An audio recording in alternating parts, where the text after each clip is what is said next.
BTTIL. Box Truck Talk is live. D-Money, what up, baby? What up? Co-host Gucci Dean here.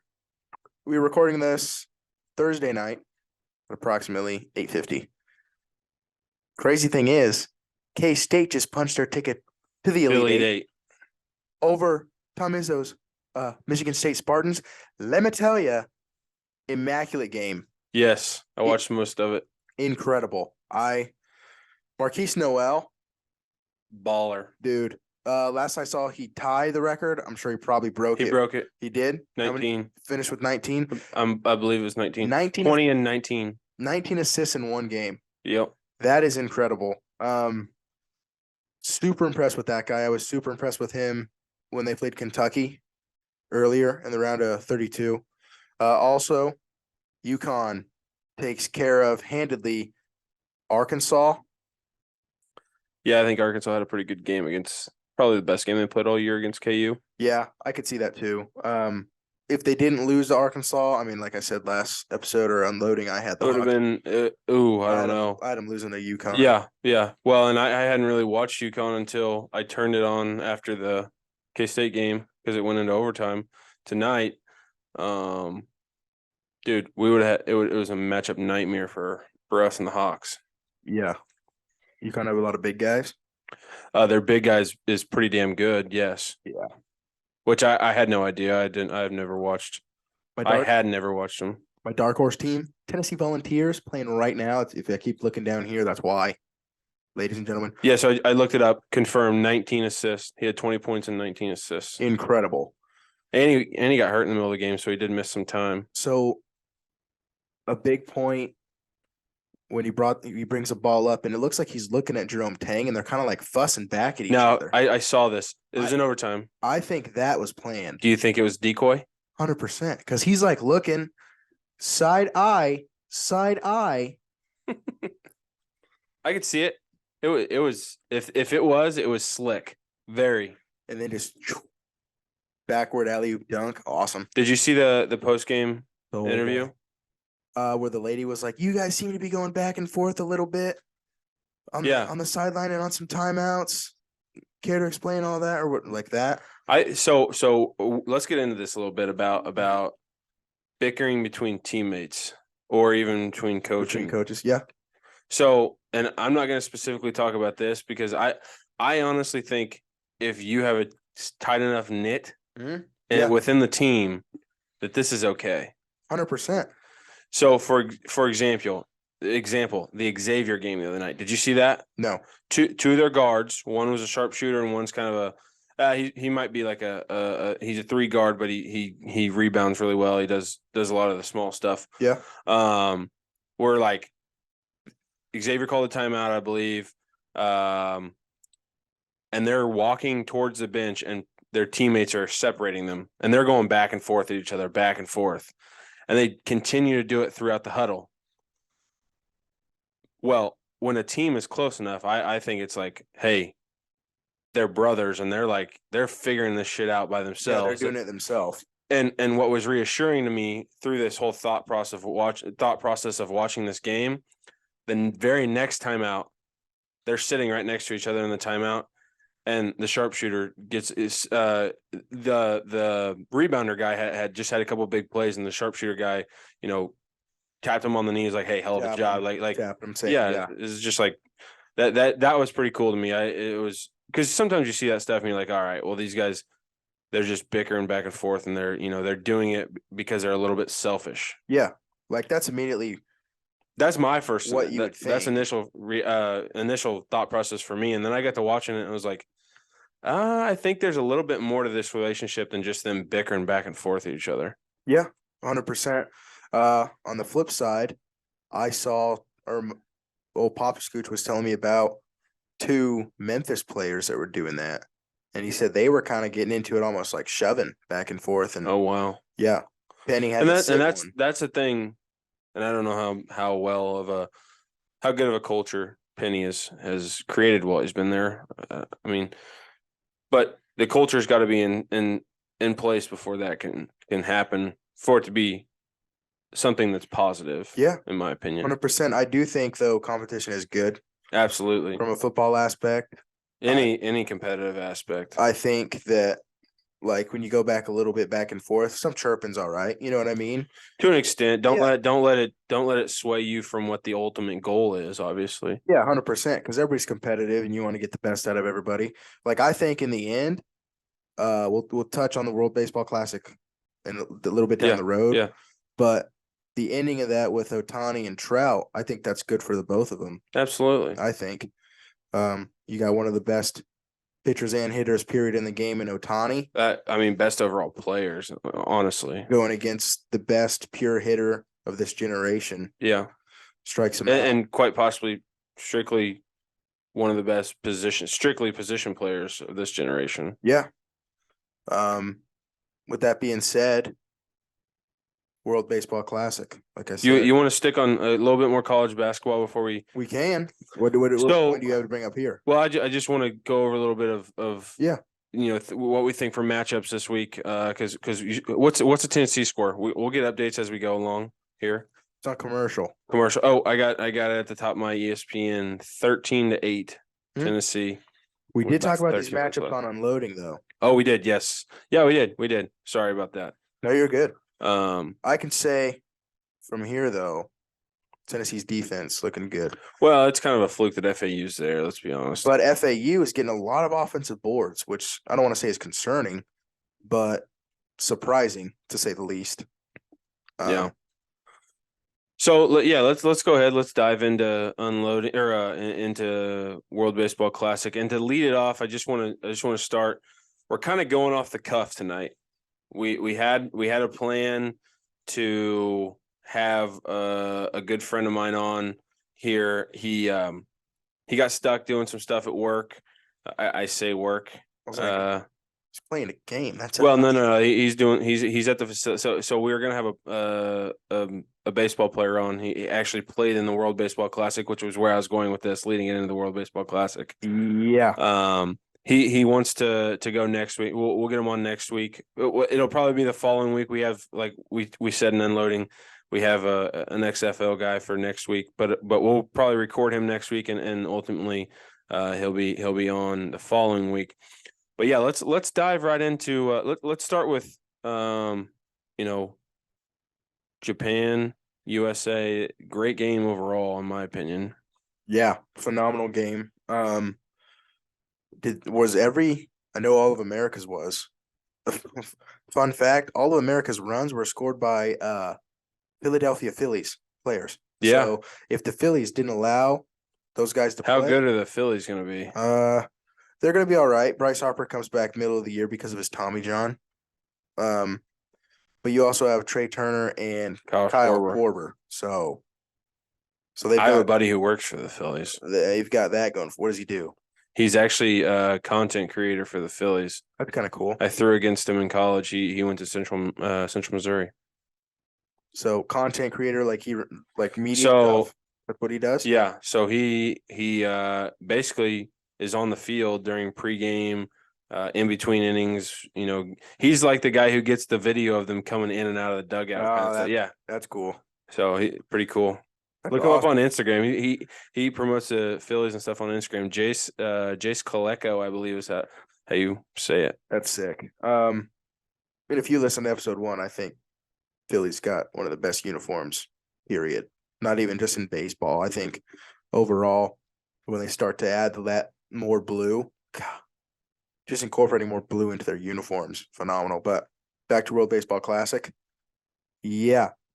All of America's runs were scored on home runs too. Yeah. So, and I knew at least Japan's, at least one, Murakami was. I think they had one before that was also a home run. No. It was a gap double, I'm pretty sure. Okay. That scored. I think Murakami's hit a 2-run bomb though. Well, yeah, because it wasn't because we were up 1-0 when that happened, I think. Who walked it off? For Japan? Yeah. Nobody. Oh, that was the night before, right? Yes. That was him. That was Murakami. Okay. The Okay. Asian Babe Ruth. I'm recollecting when they played Mexico. That's on me. Which also Mexico being in that? Mexico is good. Wow. Yeah. Rosarena, Yeah. good baseball player. Japan's uniforms, awesome. Yeah. What I will say, I liked them. They would not be my first pick, but they were very unique, and I like that. Yeah. I like uniqueness. Who would be your first pick? America? No, DR. Ooh, really? I love the DR's white uniforms. I did not like the DR's like ombre red to blue or blue to Yeah. red, whatever it was. It just looked too much like slow pitch softball uniforms to me. That vibe where they get real graphic on you. Yeah, Not a graphic guy? not me. You can do some graphic though. You're a good graphic man. Yeah, not really. I try a little bit. You learned yourself. Yeah, Well, self-taught. Well, that's enough for me, Dilly. I What go was yours? Venezuela. I Yeah. loved those colors, dude. I'm a big I'm not a fan. maroon and yellow fan. I didn't mind the Blues. blue, red, yellow. I am a big bright colors. So when you've got bright, like my favorite color is orange. So if you could, like, not that they obviously didn't have orange in it, but my favorite hat had orange in it. The Netherlands, navy blue. I don't flag remember on the this. side with an orange crown. Hmm. And even way back when they would do the FIFA Cup, they would always have an orange alternate that was so sick. Really? Yes, That's awesome. I A love. close second for me was Israel. They were just clean. Yeah, I mean, they were smooth. yeah, blue, white with blue pinstripes. And I think with you working in obviously professional baseball, when you have like people bring an aspect that like the DR where you're like, all right, that's not necessarily the professional, but the Wind Surge do a lot of crazy things with some of their units. Yeah. So and actually, I got to help a little bit. Not a lot. We did. So as I was leaving, coming back Mhm. to my job now, they were bringing out. They had just announced that we were gonna go Turbo Tubs, which is every Thursday night. And it's They like at half home. price, certain type of It's drink. Thirsty Thursday. And Um, their opener where they brought this out, I went to inadvertently, didn't mean to, but I was there. Got a so shirt, they hat. got the and if the Wind Surge front office staff listens to this, I hope they listen. They got 95% of the uniform spot on. They got the uniform spot on. It needs to be a different hat. Really. They have a teal hat. The hat that they wear is the teal hat with the tub on it. Correct. There is so the big color in the jersey is blue, purple, and teal. Mm-hmm. There's orange lines that wave through it. And with it being an accent color on the jersey, I think they need to go. They have an orange hat with a purple bill with a W on it. I have that hat. Okay, so you know the hat. Orange I hat. think that needs to be their hat for the Turbo Tubs. It was the coolest and smoothest minor league hat. It's got the tub mascot guy with his mustache. It's the troll Okay, the troll behind the W. with the wheel. It's so sick. So do you know why why it's the Turbo Tubs? I was trying to figure it out because they incorporate the flag that says ICT, paying homage to them being a big hub to build airplanes. But. So what it started as was back in the day. They had, I believe it's Riverfest is down there, correct? I have never been to Riverfest, but I know it brought a lot of attention. I can't say I haven't been. I worked the ballpark during Riverfest. That's not considered me going. Yeah, but same difference. There's a lot more traffic on those nights. Yeah, no, I understand. But a big thing during Riverfest was, hey, let's have bathtub races. Back when bathtubs were porcelain and would float, and have bathtub races down the Arkansas River. Along came, they would go under bridges, and the myth was always, hey, don't get caught up under the bridge. I don't know specifically if this is how the exact story goes, but that's where the trolls came in, was the bridges. I wondered where this came from. Yeah. So that and how they dug this up, I have no idea. When they do the Turbo Tub or I'm sorry, the River Fest now? Any type of tub races going on? No, I don't believe. They should bring- Actually, no, I think they do, but I don't think they're in the river. That it's kind of like the you've seen the was it Nitro Circus, where they go down the hill. You know what I'm talking about? I Maybe. think they do something similar to that, like tub Okay. races. on land. I could be wrong. Well, Yeah, like where they the- build a mobile tub on wheels, That'd be- and That's cool. yeah. Kind of cool story there. I had Yeah. no idea. So another cool, and I'm not as big a fan of it just because I don't like the color combination. Yeah. Actually, I don't mind the color combination. I'm just gonna be completely blunt, honest with you.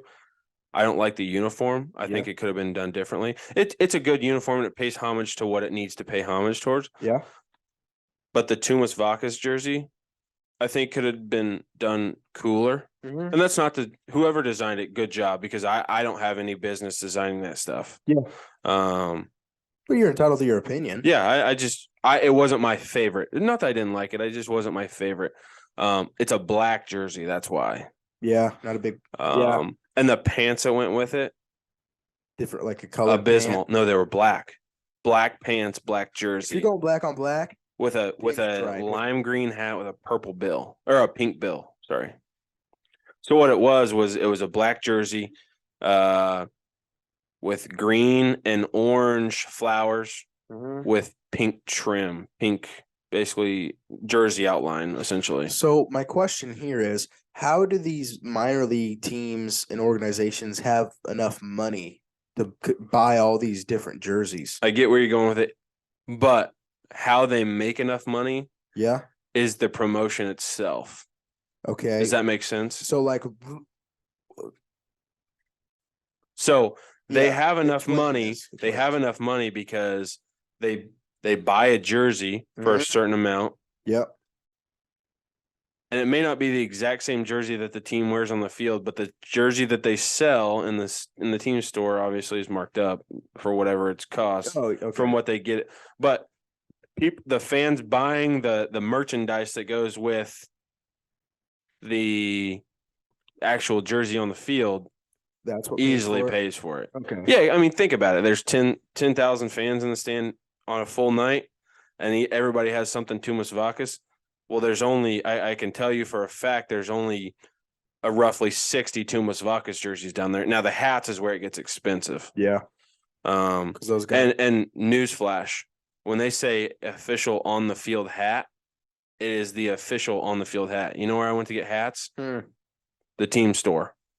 Really? Yeah, we got our hats through the team store. It's not like, oh, this is the team's hats, this is the public's hats. I got them off the shelf before. So when you got to go get them off the shelf, you got to pay for them when you're up there in the team store? No, because it's credited towards a team. Okay. And Yeah.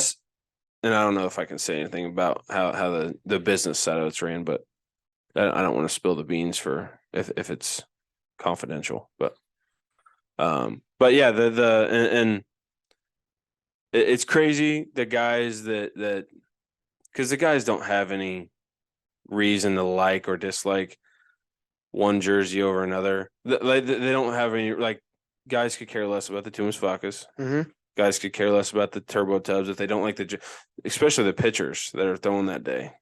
Yeah. They don't like the jersey, like, man, and they're pissed off.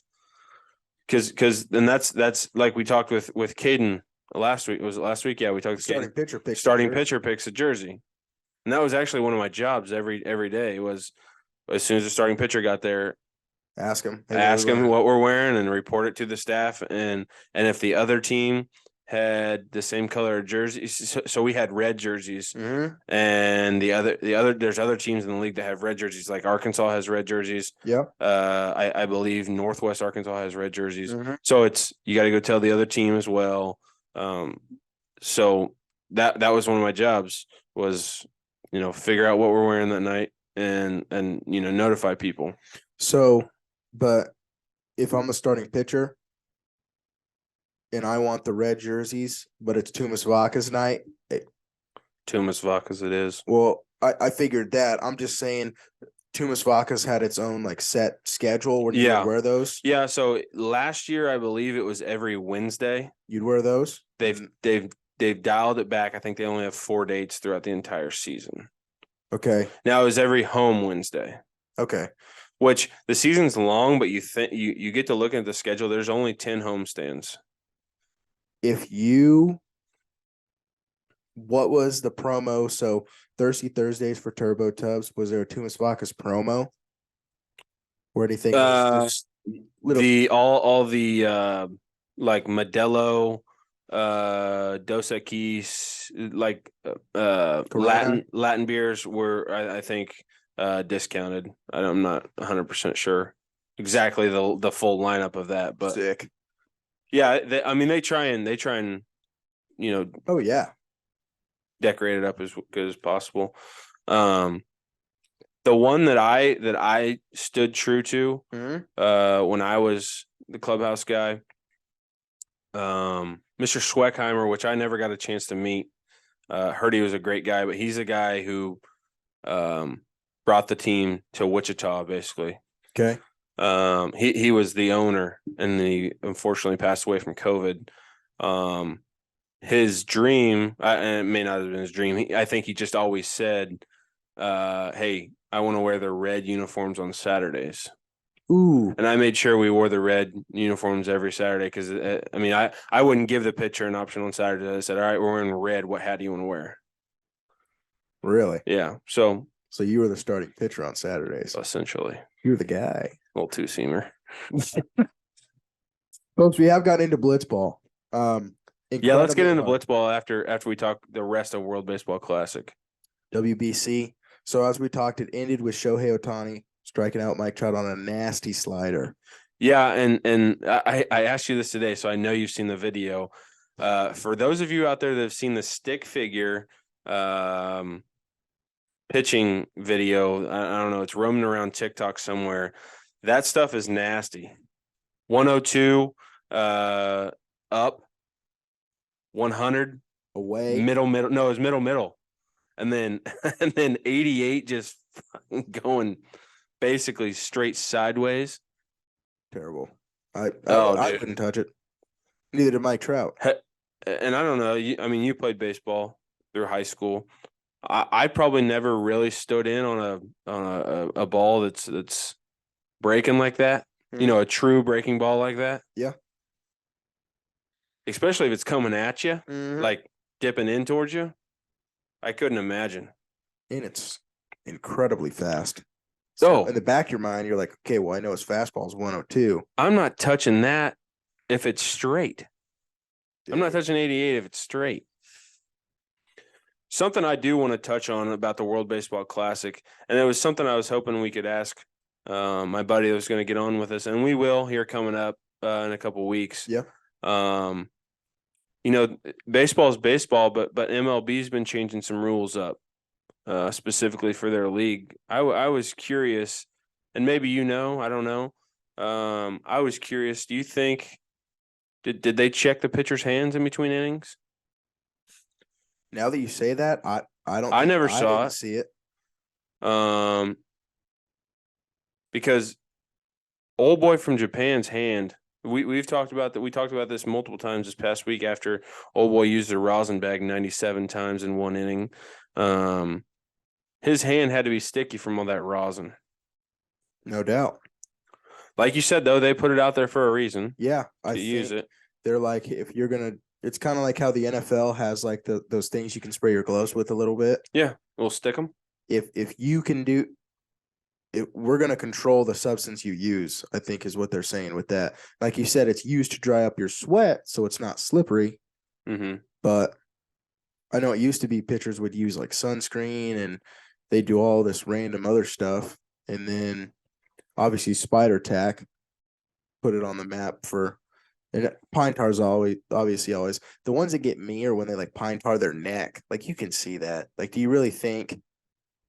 Yeah. So I remember the exact week when they started the Checking? yes. Yeah. Actually I wouldn't have. I'm glad I went on this road trip. Mm-hmm. We the staff wanted me to go to a road series with them. the entire season. I finally broke down. I went in the middle of August, 1st of August, the year I worked in Wichita. I rode to Midland with them, and they had just announced that Monday's a travel day. They had just announced it on Monday. It said MLB came down with, hey, we're going to check gloves in between innings, blah, blah, blah, blah, blah. And I walked into the clubhouse on Tuesday midday, and there's pitchers throwing gloves to each other. Like, hey, find it. Hilarious. And believe it or not, like, and I'm not like an inspector or whatever on that stuff, but you see how quickly they check it over. It's pretty quick. Like, they don't go too in depth. Mm-hmm. And I looked at a glove for 5 minutes at one point, and I was like, felt around it. I was like, I don't know where it's at, dude. And they hide it in the most like obscure places. Okay, it's a glove. So obviously in your mind you're thinking, is it in a finger pocket? No, that's too obvious. You got to reach in it. Okay. So How many times have you seen a pitcher? hold on. Don't tell me. Go ahead. I'm gonna try to guess where I would put it if I'm a pitcher. Okay. And I'll tell you if it can be debunked or not. Like why you could or couldn't, because we literally had a 2.5 hour conversation about this day that I'm specifically talking about. Okay, dude. I don't know where I would put it, to be quite honest with you. I mean, it's a glove. Where? Yeah, you put it right in the palm. Yeah. They're finding it. Yeah.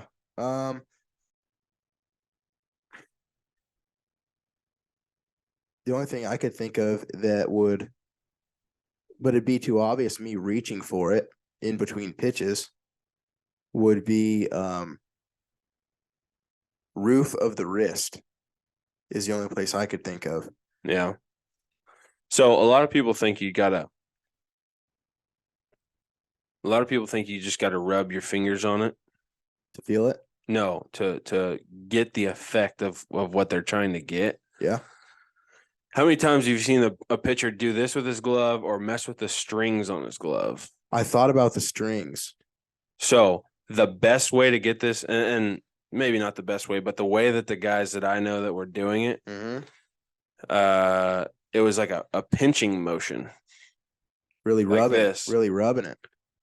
Because once you get the moisture with the stick, it's just stickier. Is that almost like a caress? Like a what? Like a caress? Sure. Nah, it's a rub. But then at some point they rubbed enough where it dried up and you could rub it off. But it's just so little that at the end of the inning, if the moisture falls off your fingers, it's not there. True. So they would put it on the strings, and on the back of the bottom finger, there's always loops that come out because it's your little finger. It holds all the Correct. It holds basically all where all the knots are from the fingers being held together. Mm-hmm. And that's where a lot of them would put it. Wow. But you couldn't tell.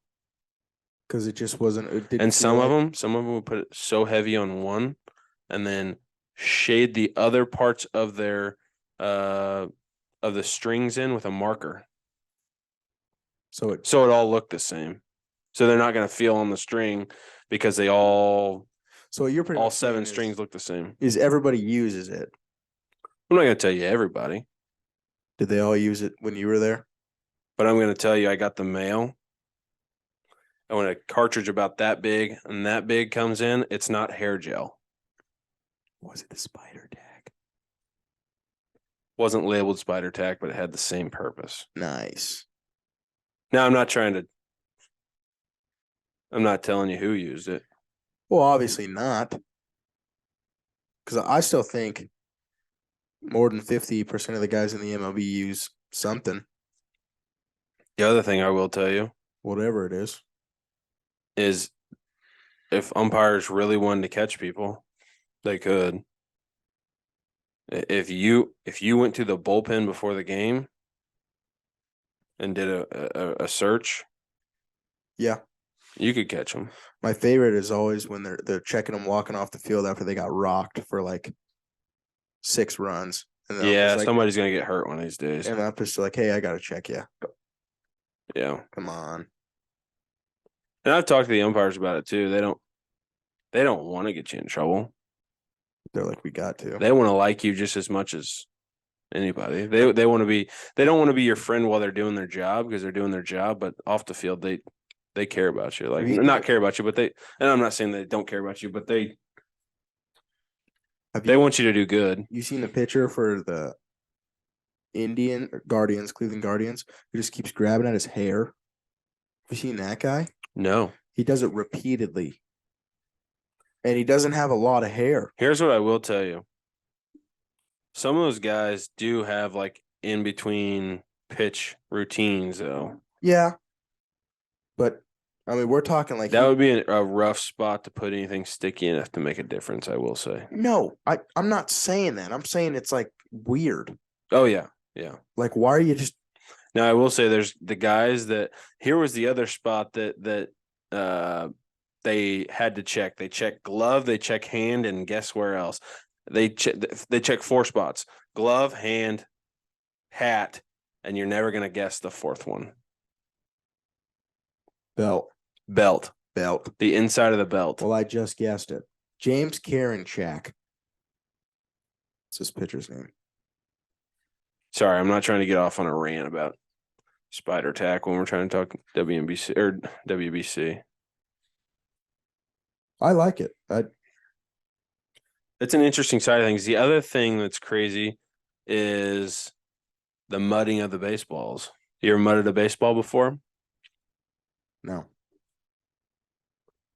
It's a thankless job. Gets annoying. It gets repetitive. Yeah. Good time to watch Netflix. Okay. How many baseballs do you do at once? We did roughly 14 dozen a night. I'm not gonna tell you oh my goodness. Always helped. 14 does it a night? Well, dude, they go through them all. No, I know. I'm saying that's we would go through 12 dozen a night, and then there'd be a couple dozen for pitchers for bullpens the next day. What color are you looking for? Because it's obviously still got to be pretty bright white. So no, it doesn't. You think it looks white, doesn't it? That's what I'm saying. Yeah, it looks white. It's not that white. It's obviously kind of white. Well, yeah, but it's murky. Well, yeah, I've got a game ball before. It's not, it's not a pearl straight out of the box. But what I will say is when the pitchers sit out there and rub it in like this, it gets whiter. And I don't know why they do that. Because the pitcher wants it darker. Yeah, so it's not as easy to see. Yeah. Maybe they shouldn't rub it in. I mean, so you get the reason they rub it in is to try and get more grip. Yeah. So it's a battle you play with there. See, I always liked a new ball because better laces, in my opinion. No doubt. What I will tell you is last year, and I don't know how many people know this, but last year, they did 3 different types of baseballs. So they did raw dog ones, where it was just straight out of the can. So those were white, obviously. Minor league or MLB? So minor league last year used AA and up used big league baseballs. Okay. This experiment went on in minor league though. I don't think it took place in big leagues. Okay. So for a third of the season they use those. You literally unwrap them and you put them in the bin, put them in the ball bag. Second third of the season, they came with this pre-sprayed. It was almost like rosin, a rosin tacky almost feel. It was almost like the second it hit the glove the first time, like dust exploded off the ball. It was kind of weird, and it was like I feel like if you're trying to throw a lot of breaking balls. Or just trying to get a lot of break or a lot of rotations on it. It was going to rip your fingers a little bit. It was interesting.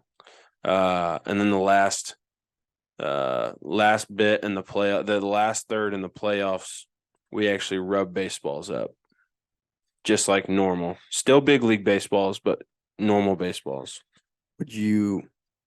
So you get like dirt or mud and put it on the balls and then take it off, or how does that look? You're asking how do you rub a baseball down? Yeah. So it's a unique kind of mud. Mm-hmm.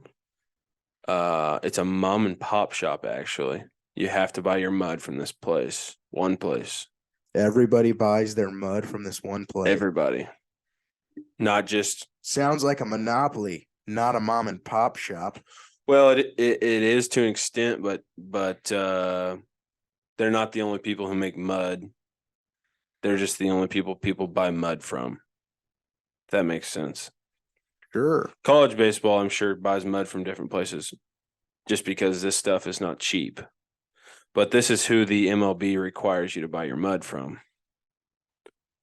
It's called Lena Blackburn Mud. Are you looking this up? Sure am. They're in New Jersey, I believe. Yep. And it is mud from the Delaware River Basin.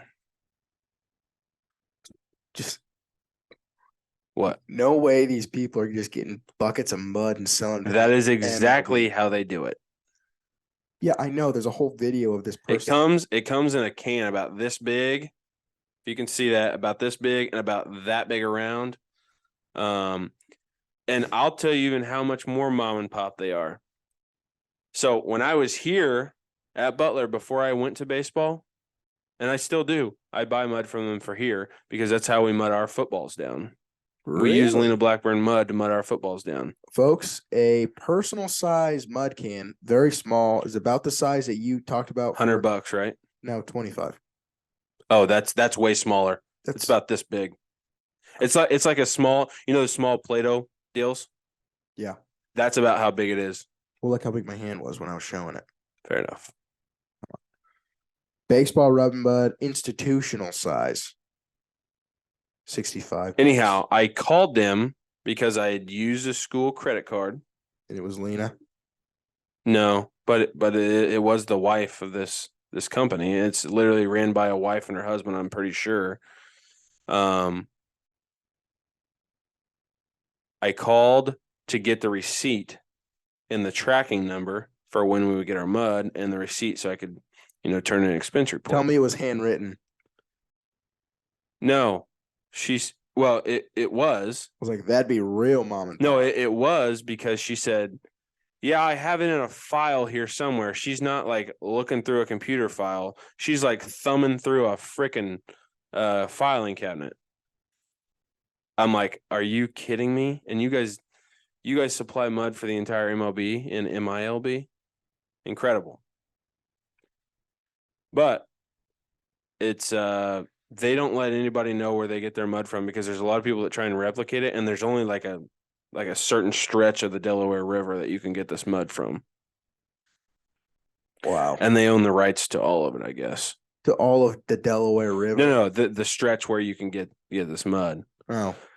Because it's like when the water goes down, I don't know how all it works, but it's incredible. And they take 10 5-gallon buckets back there every day and come out with their product. It'll never dry up either. Not the river. I don't know. It may dry up one day, but the mud, like you can put water on it and it's back to the exact same as how it was right before. This is crazy. I'm looking at it. It looks real soupy. It's disgusting. And really, they say mudding down a baseball, but really, you have mud on your hands. I'm going to wear gloves? No, that would not do it right, I guess. I don't know. The way I was taught was you don't wear gloves. I have seen YouTube videos of people wearing one guy has a batting glove on one hand, and he has the mud in the hand. He dips water on it like this and then rubs the baseball in it. That takes way too long, in my opinion. So what I would do is I would get mud. I would cover this entire hand, Mm-hmm. the entirety of it. Mm-hmm. And I would dip. So what the cap on it, I would take off, turn over upside down, and pour water in it. So I'd cover this hand In the mud. in the mud, and this was my mud hand, and this was my rotation hand. So I'd dip a couple times in water, and I'd do one of these. I'd get the sole basically. Toby Maguire it. Yeah, basically the instep, Jesus, the palm of my hand Yep. wet, and then I'd take the baseball and I just, yeah, Like And- when I'm making a pizza. and the trick to it is to get the entirety of the baseball to be the same shade all the way around. You don't want any blops. You don't want any. Folks, let me tell you, it's the same shade of shit. This looks like a soup brown. Oh, it's a dirty brown. And here's the thing: there must be some type of, I don't know what it is, but there's something in the mud. That what sticks to the leather? No, it makes your hands just impeccably soft. Oh, I'm sure. Yes. Now, by the It's like a time natural. It's by the time the night's over, it's not soft. Your hands aren't soft because you've just used a bunch of Clorox to do laundry, but your hands are soft during the game after you've rubbed baseball kind of down. cool. So I mean, that's fun. anyway, back to the World Baseball Classic. Sorry for ranting there. What do you think they use? I don't know. Got to be something similar. I'm thinking. Oh, another little sidebar for rubbing baseballs. High A down, Mhm. the umpires rub the baseballs. Double A up, the clubbies do it. Mm. I had 3 really good clubbies that were really good at mudding. Nice. And luckily, the year I was not luckily, it was not a great deal. COVID was a thing, obviously, the year I was in Wichita, Mhm. and they could not be around the guys for an extended period of time. They couldn't be around the players because they were not covered individuals. I was considered covered individual. That means I got tested twice a week, and I was somebody who The clubbies couldn't be around the they guys. knew whether I had COVID or not. Obviously, The clubbies couldn't be around the guys. correct. I mean, that kind of seemed like all right. Now- Like, I get it. for Now, sure. here's what I will tell you: the clubbies locker room was right next to our auxiliary locker room, Yep. which we had our position players in our auxiliary locker room and our pitchers and catchers in our primary locker room.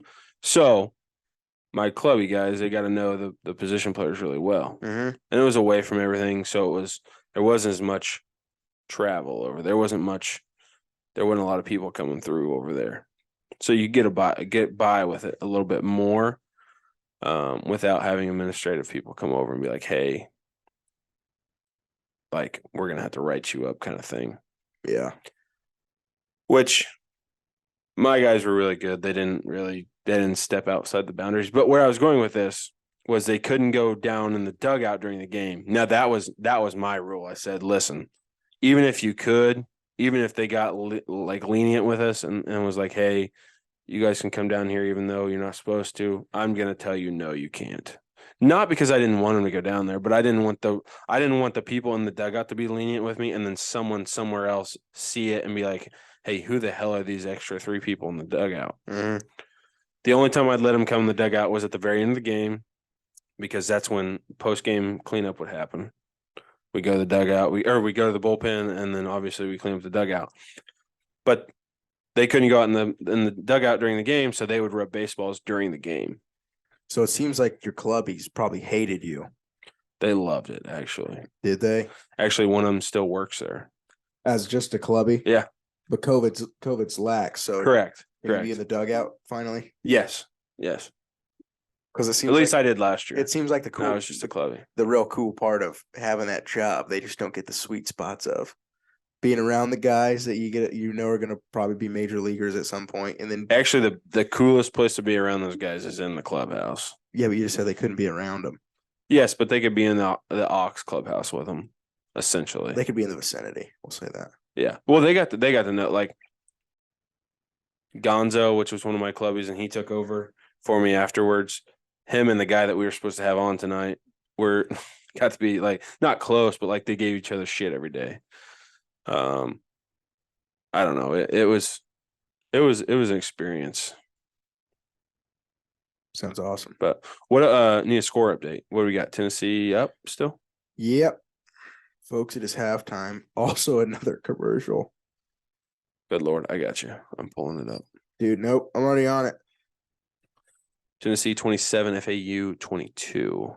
Gonzaga is also down by 2 with 6 minutes and 18 seconds left in the first half.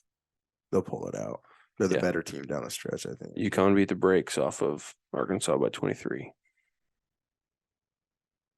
Let's see. I'm just reading off of Twitter here. It's Kansas Jayhawk fans tweeted this. Let's see if we agree. Okay. Marquise Noel has been putting up some insane stat lines in the NCAA tournament. Really puts into perspective how elite DeJuan Harris is defensively. Noel was a combined 7 for 26 from the field with 8 turnovers in our 2 matchups. I agree to an extent. I think old boy is pretty hot right now. Yeah. And I don't think he played as well as he could have during the season or as well as he is playing right now. But I also think Keontae Johnson played better during the season. So I think that has something to do with it. Keontae Johnson was the guy to go to. 100%. Both these games, he didn't struggle tonight by any means, but Who's that? Keontae Johnson. No. But I mean, I saw him make crazy shots during the season. I'm like, who is this? Who is this guy? Yeah, and I didn't know about the story about him. Did you hear about that? Yeah. The Florida thing 2 years They ago? did like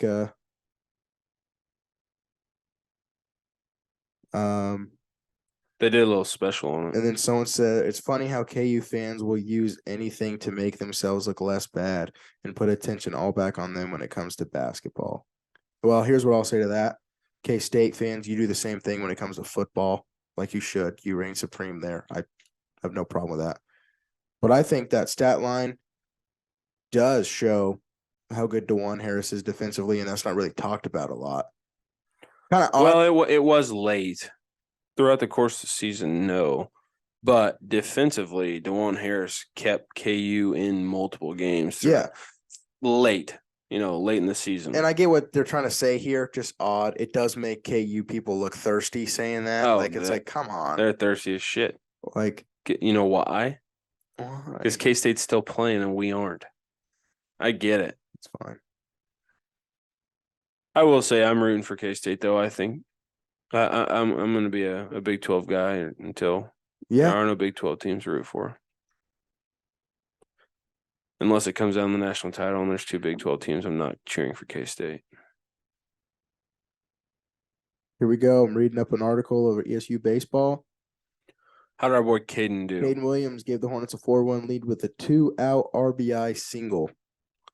RBI That single. kid's a stud. Dude, when I say that boy has one of the sweetest left-handed swings I've ever seen, no legit. He was 2 for 3 with 3 RBIs and a run scored. There you go, Caden. Yeah. Wow. Good for him. Yeah. Number Deuce. Yeah, he's killing it. Old boy, switch hitter in high school. So I was thinking about this on my drive over because I knew that our guest, Scoochie when we walked in, Scoochie didn't know that we weren't having a guest. He still thought we were going to. I was thinking about what we could do for a draft. I think I came up with one, but I only know my first pick, so it's gonna be a little out there to start with. Sure. And you're not gonna have a clue because I'm getting ready to tell you for the first time. Yeah, I was like, what do you mean? Let's do, and I got to thinking about this because the cafeteria here on campus has been having some good sweets. So I think we should do sweets, and I don't think we should do any candy bars or anything like that. I think strictly post-meal sweets. That's fine. At first, when you said draft, my mind totally went to our fantasy baseball draft. Yeah, we need to get that going. Opening we day. sure do. opening day a week from today, correct? We have to, folks. A week from today, opening day Um, tomorrow. yeah. It's tomorrow, right? Week from tomorrow. Mhm. Week from Box Truck Talk 6 dropping. So let's do this, and then we have a cool little thing we're doing here at work that we want to discuss. And That's me. I sent you a Twitter tweet. Oh, nice. You don't gotta look at it now. Don't take away from the viewers. Sorry, guys. Yeah, so Scooch, you want to go or you want me to go first since you still thinking? Are you looking stuff up? I'll take it. Number 1. Give me the brownie. Straight up brownie? What are we getting? Can we get flamboyant with it? I'm telling you, my first pick is going to be pretty Hold on. Sweet. detailed. Okay, you said sweets Yes. and not candy bars. No, it's not something like you're going to buy at a convenience store, It's something that mom just got out of the oven or she's been cooking or like after a good family meal. What you're eating, Yeah. what we're gnawing on, what we're grubbing down, Yeah. what we're getting after it about, Or maybe it's something that what we're smacking, a Christmas treat, what we're eating, Why are you repeating yourself? what we're grubbing. Yeah. Brownie's good. I think I'll option. keep brownie. Okay. I don't. Oh, Mama Scooch Uh-huh. makes this incredible.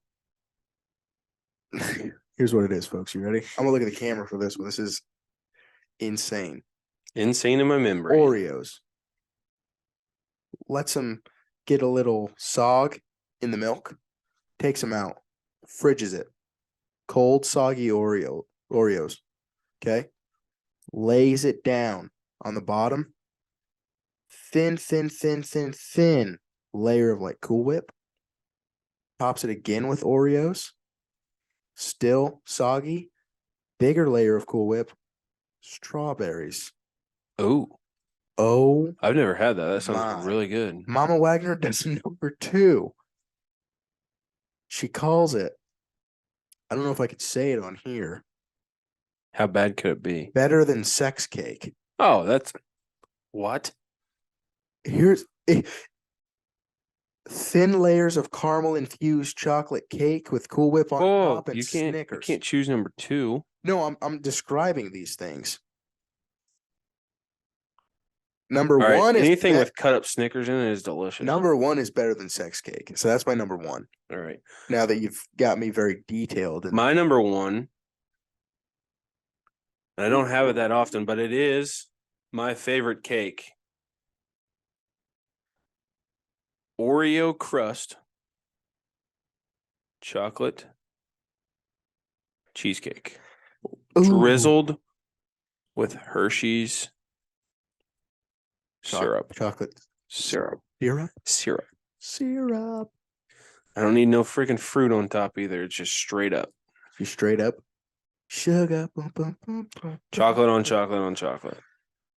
Yep. Number 2. She makes good stuff. Her blueberry muffins. Oh. A good blueberry muffin where the blueberry's still whole inside there is always, especially when it has like that cinnamon crunch in there and it's fresh out the oven. Dude. Come to E-Town. We'll grub down. We'll throw down on some blueberry muffs, folks. How's Courtney's cooking? Good. Nice. And actually people ask, does she cook a lot? We cook about the same. Really? I'm not gonna say I'm a good cook, but food gets cooked, it's done. That's all that matters. She's pretty good at sweets, though. I will say that. Way better than I am. Nice. I'm a follow the directions and it's going to taste how it's going to taste kind of guy. You know what I mean? Yeah. Courtney's grandmother, really good cook. Her cookies. So I don't know what her grandma does, but these cookies that she makes, and it must be the generation that she grew up in, because one of her good friends was my high school math teacher. Okay. cookies were almost like identical. Like, because she would make cookies for us after we won football games. She'd bring them on Monday, Dude. and they were almost identical to Grandma Dee Dee's cookies. Okay. So it's like crusty on the bottom Yep. and around, Yep. but the middle is almost still a touch doughy. Chocolate chip cookies. Okay. Ooh, I'm a big. That's not my number 2, but they were good. Have you chose your number 2? Yeah, you went muffins, blueberry muffins. How many we doing? 3, 4. 4. Okay. So I've got one from each grandma that just. Yeah. Actually, yeah. Dadgummit. I've got like 4 is the number. We could do 3, but I'll loop all my cookies into number 3. Okay. My number 2. Mm-hmm. I'm gonna be strictly on one cookie. Mm. Monster cookies. Dude. Grandma Deb monster cookies. Boy. Phenomenal. Yeah. So my grandma Debbie does these chocolate crinkle cookies. Chocolate. And on top is like this powdered sugar. So fluffy. Phenomenal. Nice. And then my grandma Lynn does her chocolate chip cookies. Oh, right up there. Normally I don't like crunchy cookies. Hers are crunchy on the outside, soft, doughy in the middle. Yeah. I'm telling you, it's the generation, maybe. About what? It's that age of women who can cook those cookies like that. I think it's the love. It could be. Then I got another Grandma Jessie, Snickerdoodles. They all bring their so Grandma Deb's are just the flat, soft, so sweet, so smooth, just dude. And they're huge. Oh, all bring it all together. Grandma Lynn's, little bit of crisp, doughy, warm. Oh, they're just that brings it not too sugary. And then Grandma Jessie's just a snickerdoodle. They're about like half an inch thick. Wow. Fluffy. Wow. Bite into it, got like the air pockets. You know what I'm talking about in there? God, all 3. If you had them all here, I would have to easily disperse like one here. Snickerdoodle. You said snickerdoodle, right? Mm-hmm. So that's like the almost like a caramel Rice Krispie treat with chocolate on top, correct? Is it? Is that the way that I think it is? Just like a sugar cookie with kind of like cinnamon on top. Cinnamon. Okay, yeah, no, you're right. I'm trying to think of what they. I'm trying to think of what they call them. And I thought they called them snickerdoodles, but I'm totally wrong. What Rice Krispie stuff does? So no, like my mother-in-law makes this, and it's not just my mother-in-law. My mom makes them too. Scotcheroos. Scotcheroos. It sounds like snickerdoodles. That would be my number 3. Those are so good too. Oh, good. Oh. Good Lord. Are you kidding me? My 3's solid, dude. I'm also a big fan of different types of bread. I like sweet bread. So that makes sense. What I mean by that is Grandma Deb does a zucchini bread, my mom does a pumpkin, and Grandma Lynn does. Oh, you're talking like Grandma, you just eat the bread. Grandma Lynn does banana. All phenomenal. Wow. My mom does a lot of sugar-free stuff. And I used to be a hater on sugar-free stuff. So you're talking like little loaves like this. Yeah, I get with those. I don't mind them. But when you get big loaves of just fresh wheat bread, I'm not a fan of those. No, I'm not talking about. I know you are. I'm just explaining that I'm not a fan of them. That's hilarious. Sorry, dude. My favorite. Oh, just like a big loaf of bruschetta. Whoa. No, but where I was going when you said bread, it immediately took me to like honey wheat bread, garlic, herbs, and cheese. Oh, at Subway. Wow. But top bread for me, Hawaiian bread. Like Hawaiian low, like the Hawaiian rolls. Oh my gosh. Kidding? You kidding me? Wax my ass with baby powder and shove me in the microwave and let's get down. Whoa. To the nitty-gritty. The masters. Here's what we're doing. All right, folks. So the great Jake Landahl, some know him as Christopher. Chrissy. Came up with his great idea, not with the masters. We have expanded his idea, kind of ran with it. We kind of spoke about it today. So his idea initially was to do this what we're about to talk about with the NCAA tournament. The only bad thing is Chris seems to bring these great ideas about 2 days too late to every party. Yes. So he's like, hey, let's get a group of like 8 to 10 of us around. Let's everybody buy $10 or $20 worth of lottery tickets and use it as an entry fee for the NCAA bracket challenge. And we'll do it between all of us. I was like, dude, that's a phenomenal idea. Again, a couple days too late, so we can't. So I get to telling Scooch about it, or maybe Scooch was there when we had the initial conversation. I don't exactly remember. I can't remember either. I know we were talking about it in my office. Either or, I know it gets spread around. So we get to talking about it, and we're like, dude, what's coming up? The Masters. The Masters is the weekend after the NCAA basketball tournament. Starts on Thursday, runs through Sunday. So, Scooch, you kind of want to run through kind of what we're kind of doing. Here's what we got. But and before you go into this, the thought process behind this is you bring your scratch off tickets as your admission to it. So you can't be like, oh, pre-scratch, not scratched. So Yeah. you haven't scratched them yet. So it's complete luck if you win. correct. So the original plan was to just come up with the draft for the guys that were in it. We capped it at 10.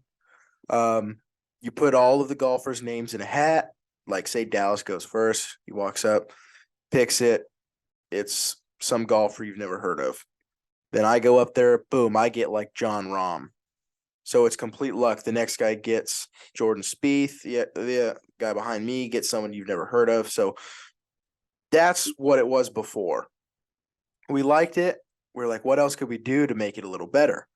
Well, we started talking to some other people. I was and they're like, we're talking with the Burger. he's like, well, if I put my money in, I want to like have a Burger's like, I want to say in at least a little bit. It's already luck with the scratch off tickets. If you win, let me have some control. And I'm like, all right. So me and Dallas look at each other and we're like, what if we just were able to actually do a draft like you pick, like in fantasy football?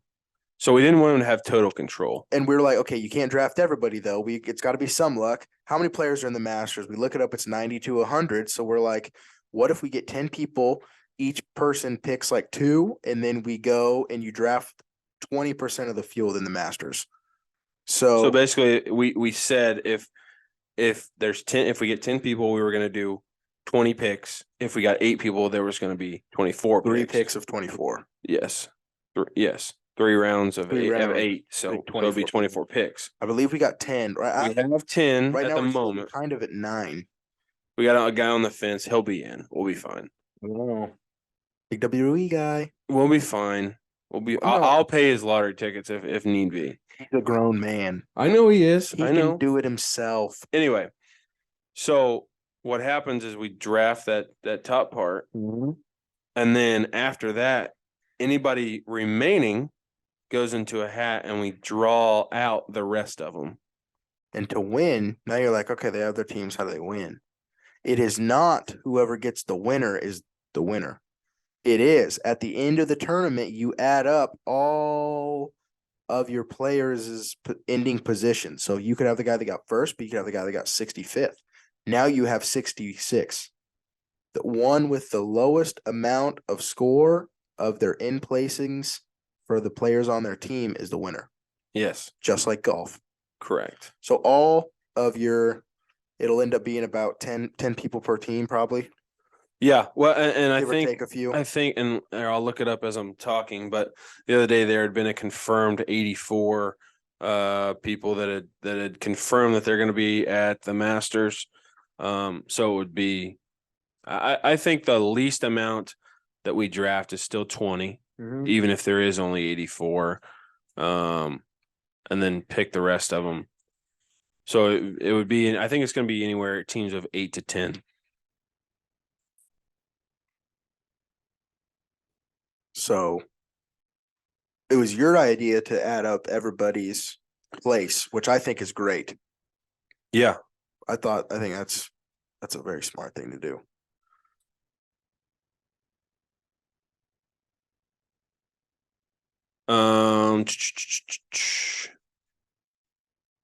Because in a sense, it's kind of like fantasy football. Because you may have a guy that goes off, but then your wide receiver may get 0 when your running back scored 5 touchdowns. Alvin Kamara, December 2021. One thing we get on the Masters we have not even touched on. What? Just came up as I was looking at this. Live players are playing. They are? The tab says live golfers invited to participate in 2023 Masters. Everything you need to know. All eyes will be on the Masters in April. It will be the first time this season that Live Golf Series golfers will tee up alongside PGA Tour golfers. Live golfers recently got clearance to enter the Masters on February 22nd, 2023. That's Cece's birthday. Oh, nice. We recorded on that was our opening day. Second. It was with Nate. Nate was there, I think. Oh, yeah. Because we talked about Cece's Pizza and how you ate like 42 pieces. Yes. Anywho, that's awesome. Brooks, it says that's incredible. 16 live golf players have qualified for the Masters. Now this draft became a lot. I'm gonna have to study up. I'm like, number one, I'm taking Scotty Scheffler if he's on the board. Who you got? Who would be your number one? JT. John Thomas Jones. Yeah. The old boy. How many golfers are Liberty, Texas? John, I hope you watch this episode. confirmed John Thomas was my roommate back in the day, guys. in the Masters? Summit Gang. Yeah, so it's still 84 players have qualified for the 2023 Masters. Okay. So I don't think that number will change until after this weekend because I think you have to qualify through tournaments. So at the moment, it'll be 84. Including the live players, I assume. Yeah, no, that's the entire That's field. wild. Yeah. So it'll be fun. If there's anything you think we should do differently, or anything you think would change / enhance, Spice it up. yeah, let us know. For sure. But the beauty of it all, really, is at the end of it when the winner scratches those scratch off tickets. What he's opening Pandora's box essentially. It could be a lot of different things. It could be nothing. I love the term Pandora's box. Pandora's box, Occam's razor. You know what Occam's razor with? Are you familiar? No. That normally the simplest and easiest solution is the solution. So like if you're a hitter hitting a baseball, oh man, I can't hit, this bat sucks. You probably suck. 9 times out of 10. Correct. So another thing that I guess we didn't mention was the $10 worth of lottery tickets. It doesn't have to be a $10 lottery ticket. It could be 10 $1 lottery tickets. It could be 2 $5 lottery tickets. It could be 5 $2 lottery tickets. It could be 2 $2 tickets and a $6 ticket. Doesn't really matter how they come. Just needs to be 10 and it has to be present at time of draft. Still working on a draft time. Too bad dude, that would have been awesome. Too bad we couldn't go with YouTube live on that. That'd be fun. Anywho, the first ever BTT Lottery Masters Challenge. That's a sick name. It's gonna be fun. And I think that's kind of how we wanted to end the show, I think. Unless you got anything to add. You got a score update to add? Yeah. I'll throw this in here and then we'll get out of here. In case you guys missed it, I'm just gonna sidebar this for next week's show. In case you guys missed it on Unloading the Box Truck this week, we have a special guest next week. We have the starting left guard for the Vegas Vipers, Mike Miller. will be joining us. It'll be a lot of fun. I know Mike from college. Why is this so What do you got? incredibly hard to find? 39-35, Tennessee. So 12 FAU's kind of making a little bit of a comeback. 12:08 left in the game. Yeah, folks, we got a lot going on. Keep helping us spread the word here. We're just trying to get this place or get this going even more. Oh, by the way, this is the first time we've really done video on other than our interviews. Yeah. So that's kind of fun. We had some stuff set up to get video going. Hmm? Some stuff had fallen through the cracks. Still working some things out. So hopefully we got some answers on that end here coming up soon. For now, this is going to be kind of how we go about things.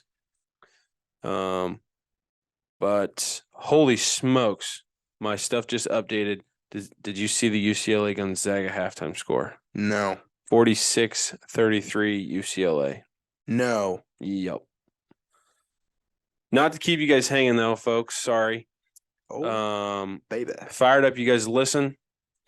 Find us on TikTok. Find us on Facebook and Twitter. Trying to get all of our mediums going. We'll reach the most amount of people that way. Dude, we're really just looking to have fun. If it takes off, it takes off. But we're having a lot of fun. I hope you guys are having a lot of fun listening to us. Until next week, we will see you guys on Monday as we bring Dill in and get the box truck unloaded from the weekend. Big weekend in college sports, so we'll have a lot to talk about. So like I said, like, subscribe, share, do all that stuff. Follow on all our mediums. Friend us on Facebook. We will friend you right back. And until next time, we will see you later. Peace.